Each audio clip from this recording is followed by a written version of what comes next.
Welcome to part 6 of AI Tale. And let me tell you, this one is going to be awesome. If you haven't caught up on the story, the playlist is in the description. A quick refresher on what happened last time. Asriel was really depressed, it was so sad. He confessed that he had feelings for Frisk but hated himself so much that he didn't want to be a burden to them. Fortunately, Frisk didn't want to leave him alone in his dark thoughts, and so they went to Hotland together and entered what I assume is Elphus's lab. Inside was a show host who could be Metatron, but it's unclear. We learned that Frisk had, or maybe still has, a girlfriend, and most importantly, we learned that Asriel is worshipped as the savior by a religious Fanatic cult. And I'm so excited to get more details about that. So let's begin. The monochrome show hosts circle around Frisk and Asriel, who are getting anxious. This doesn't feel right at all, Frisk. We need to get out of here quickly, Asriel whispered. Oh, you want to leave already? But the show has only begun, the showmaster said menacingly. Frisk had decided to leave, but Asriel seemed ready to keep being a bother for him. Wow, now the AI is trash talking about Asriel. Yeah, sure, Asriel actively wants to be a nuisance. Of course, why wouldn't he? This isn't funny, showmaster, Frisk hissed and tried to approach the stage. You think this is funny, huh? You think we're laughing at you? The hostess mocked Frisk. Oh, there are actually two hosts. You're going to get what you want this time. Frisk, terrified, clutched Asriel's hand, who was trembling so much. The hostess wasn't too far from them. Oh, I like that Frisk looks after Asriel. Oh, you think you're getting away with this? You think you're getting out of this? This is where I stab you. This is where I give you the gift of Nand. You stinky mop, you. What a burn. The hostess, a girl in her early 20s, snatched Asriel's ball and opened it. Before Asriel could react, Frisk panicked, jumped onto the stage and hit the hostess with a ball of power. She flew into the air and landed in a pile on the floor. Way too many things happened in these few lines. So the hostess is pretty young and took Asriel's ball that he has all of a sudden? Thankfully there's no plural here. And then Frisk Hadoukened her off the stage. They really have a lot more power than I expected, impressive. Do we get a special prize for this? Asriel asked in shock. We definitely do. Frisk wins the contest. I don't know what Frisk thought this was going to be, but it's over, Asriel added. Oh, that was such a nice trick, the hostess said, beginning to stand up. We all get a prize, right? Asriel sighed. He really wants a prize for what Frisk did for some reason. Just in case you're wondering, Asriel is my little brother, Frisk said. Oh, Frisk is older than Asriel, that's interesting. Oh, well, since you're so nice, my little brother will let you go with a promise, the hostess said, looking at Asriel. I'll ask Frisk to finish the show with a special super fruit, whatever you're calling it. And then you can go and stay out of the shadows forever, Frisk. That's the most I can offer in return for you leaving, the hostess said. Okay, so I guess they survived the show some way or another? If the male host is her younger brother, I have my doubts that it actually is Metatron, but I think there's enough wriggle room to argue that it really is him. And don't ask me what that super fruit in quotation marks is. I have no clue. Let's just pretend like they know what they are doing and imagine them concluding this show or something. There's one thing, however, that we need to know. Something that was brought up last episode, and that could potentially sink the ship. After the finale of the show, Frisk and Asriel left the large building, entering the main part of Hotland. That wasn't as bad as I thought, Frisk said. Asriel, still somewhat shaky, responded. I'm glad you were there. He grabbed one of Frisk's hands. I guess I'm still a coward, and... He then grabbed Frisk's other hand. The host said you had a girlfriend at the last birthday party. His grip got stronger. Are you two still together? Frisk almost dropped his hand and said, "Oh no, of course not." Asriel gave Frisk a relieved, though somewhat confused look. The ship emerged unscathed in the setting sails, I guess. Well, we already found out that Frisk's girlfriend wasn't trustworthy, so they made the right decision to end the relationship. Asriel then stood up straight, almost pulling Frisk up by the hand. "Let's go get something to eat. We have like hours before Chara comes to drag us away again." Oh, Chara or Kara is alive and well. They started heading towards the village plaza. "Come on, everyone's probably waiting for us, and it'd be rude not to show up." Hotland has a village plaza now? Is it where the Metaton Resort would have been? Asriel continued to pull Frisk around to the village plaza. There, several people were waiting. He walked up to the nearest person who put her hands on her hips. "Frisk, you came!" Frisk said, "Ugh, sorry." They started walking towards Asriel and his pet, Frisk blushing hard. "Hi, I'm Francesca. You're Frisk." She hugged him. "Welcome to Hotland." She then held Frisk's hand. "What? Get your hands off the goat boy's crush, damn it!" Who does this girl think she is? Just straight up hugging Frisk and holding the hand, how pushy. And Frisk's blushing makes it even worse. Don't fall for it again, she's not made for you, I tell you. No, we have to separate them somehow. Asriel's expression was full of jealousy as Francesca held Frisk's hand, who didn't seem to dislike the circumstances.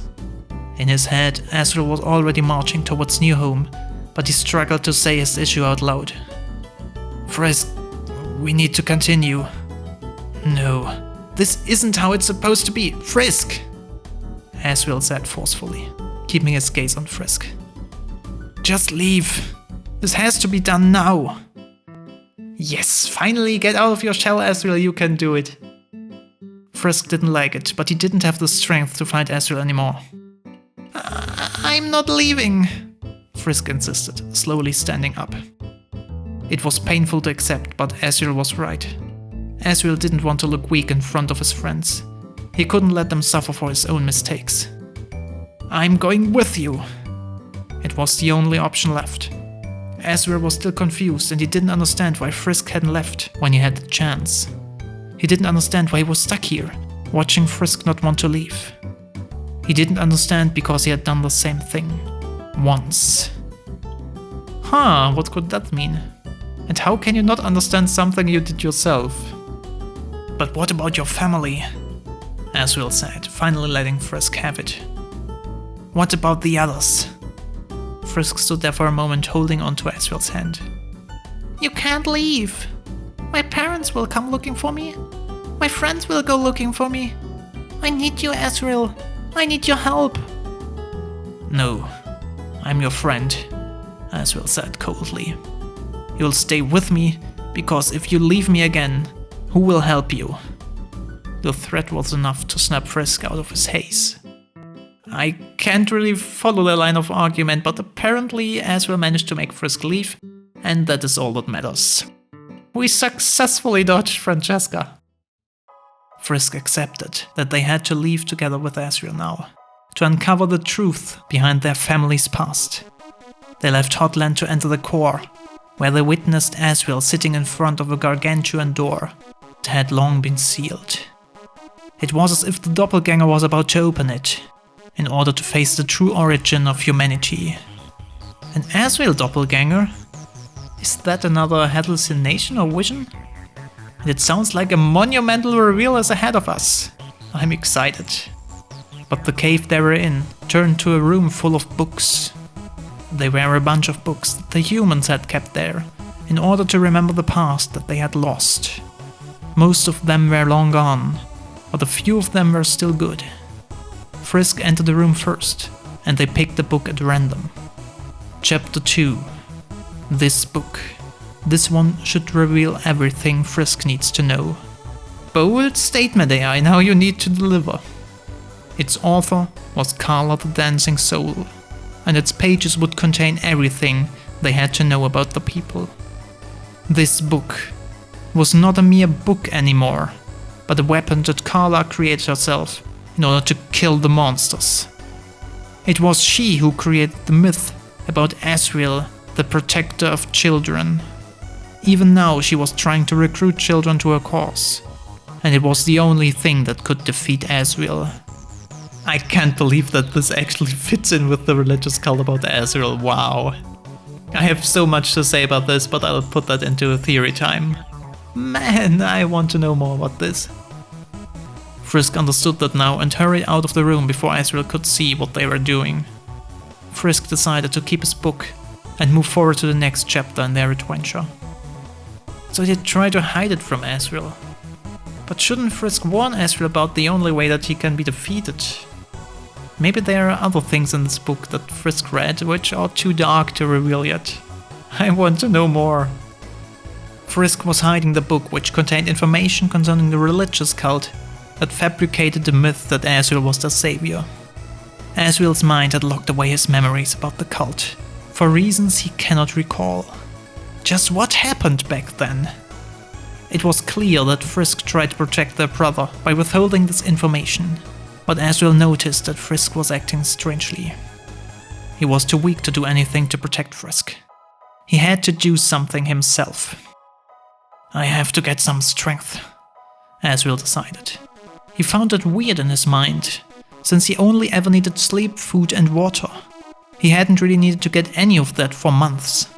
But even though that's the case, that didn't stop him from thinking that he could go out to the far ends of the kingdom to get it. It's impressive that he can survive for months without food, water or sleep. That sounds very overpowered.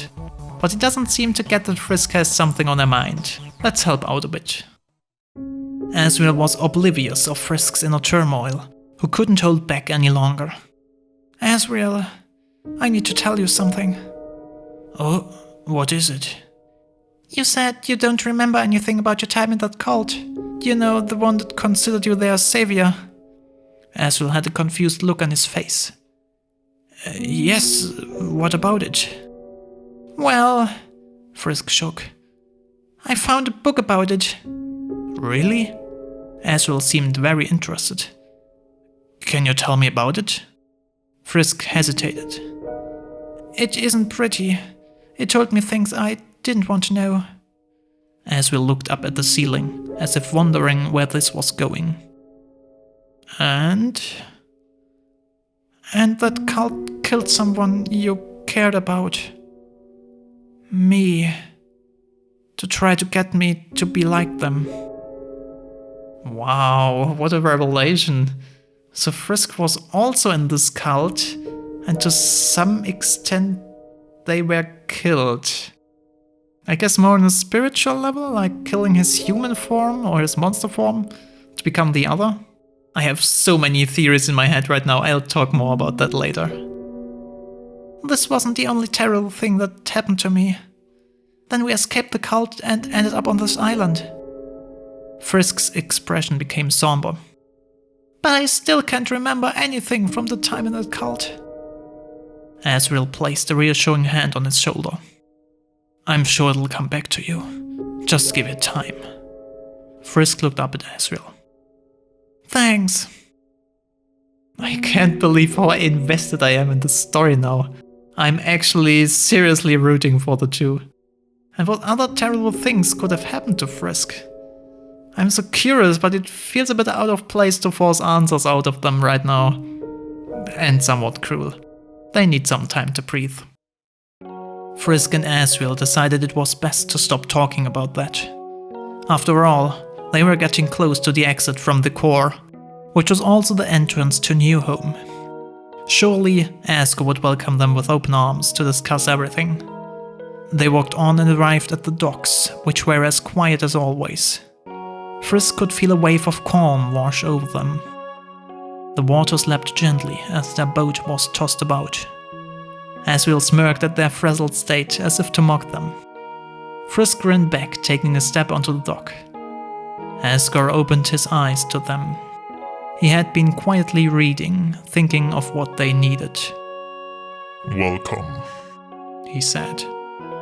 "Hello, father," Asriel replied. He turned to Frisk. "I was looking at the young girl. Can she stay?" he added.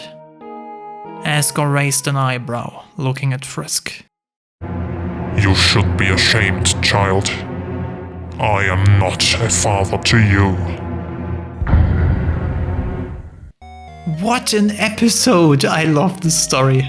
And there's so much to talk about, so let's jump right to Theory time. First, a few quick points. Chara or Kara was mentioned, so they do exist in this world, but we don't have any further information. Then at the plaza, Frisk didn't want to leave, even though this whole journey is about them going to Asgore. My best guess is that Frisk wants to be among people of his age, since they didn't have the opportunity while they were living with Toriel. So they probably wanted to satisfy their social needs first. And Asriel had done the same thing once. Or in other words, there was a point in the story where Asriel didn't want to leave. Maybe he was forced out of the ruins by Toriel after what he had done to Frisk and the cult. So let's talk about said cult. The cult was created by Carla the Dancing Soul, and she fabricated a story that placed Asriel in the position of the savior and protector of children. And you know what? That doesn't sound that absurd actually. Asriel looks like a fluffy stuffed animal, so that is a reasonable method to lure in children. And if your cuddly toy is presented as your protector, of course your childish mind will trust him. Since the goal of the cult is to kill the monsters, I think that the members are the fallen human children. And now that I think about it, the dancing soul could be the fallen child with the ballet clothes that you find in Waterfall in the game. Maybe that girl had planned to use the children that fell down after her to make Asriel let his guard down. In a way that would make him the savior of the fallen children. His dad is one of the biggest threats to them, so without Asriel, Asgore would be considerably weaker. Both Frisk and Asriel have some sort of memory loss when it comes to the cult though. Still, Frisk knew in part 4 that Asriel made them human, and that was necessary for Frisk to become a real monster. I have 2 ideas how that might have happened. Idea 1? Asriel somehow converted Frisk back into a human so they could enter the cult whose members are the fallen children. And then Frisk's human form was sacrificed, which felt to them as if they died. And so they ended up being a true monster. What doesn't add up here is that Frisk was killed to be more like the other members, which are humans. So, idea 2, Asriel helped Frisk to enter the cult as a monster, and they killed Frisk's monster form to make them human again. But I don't know how Frisk would change back to a monster after that. In both ways it's a bit off. Let me know if you have any ideas. Also, one other big question remains. Why did Asriel want Frisk to become a real monster instead of them just being a surface level monster? I think the reason is Asgore. He seems to really dislike Frisk, and I get the impression that Asriel thinks it's because Frisk isn't enough of a monster. Asgore kills human children in the real game, so maybe this isn't any different here. And another similarity to the game is that Toriel doesn't have issues housing a human. Here's why I think that. In episode 3, Frisk imagined Toriel saying, "I just don't get why you did it, let alone doing it twice in a row." Maybe this is referring to Frisk turning into a monster. Toriel accepted Frisk whether they are a monster or not. And that's why she's so angry at Asriel. He made Frisk suffer in that cult. And Toriel thinks that that was completely pointless. This whole story about the cult has got to be the reason why the Dreamers drifted apart. Whether it was Asgore's dislike of Frisk leading to Asriel including Frisk to the cult, or Toriel being mad that Asriel made Frisk suffer. There's a million things that could in combination rip this family apart. It's like a universal constant. In the end, Asgore and Toriel will be separated. Be it in Undertale, Deltarune, or now in this story. The AI knows that if there's one thing that must never change, then it's their divorce. Wait a second. That's the real reason why Asriel is so depressed. The cult! Remember what he said in the last episode? "You're too good of a person to have to go through what we had to. You're too good of a person to deal with me. After that incident, I changed a lot. I changed when I realized that I'm not supposed to see my mom and dad anymore. It's because Asriel introduced Frisk to the cult where they suffered. That's why he hates himself so much. He hurt his true love. And even if he doesn't remember his time at the cult because of the severe trauma, he still knows that he did something awful and made himself believe that the love itself was a problem or something. And now I just remember that the male show host said that Asriel stole his heart many years ago, and he knows that Asriel is the cult's savior. So you know what? This host was in the cult too when he was younger. And that makes him one of the human children who fell into the underground alongside his sister. There probably is no Mettaton in this universe. These siblings are the celebrities. Now that I think about it, he called it a religious fanatic cult, which has a negative connotation to it. So I guess he got out of the cult at some point. Maybe his sister helped? Maybe she was in the cult too? Who knows at this point? Man, this plot is so thick and detailed and dark and dramatic and insane, and I love every bit of it. So thank you for joining me on this wild journey, and don't miss the next part. And another thank you to Diony Demon for making this really cool artwork of Rhesus. Since this is the first depiction of him and I had no image of him in my head so far, I guess this will be my Rhesus headcanon for now. So thanks again to Diony Demon for sharing this. Alrighty then, if episode 7 is already out while you're watching, then a link should be on screen right now. And I need to calm down.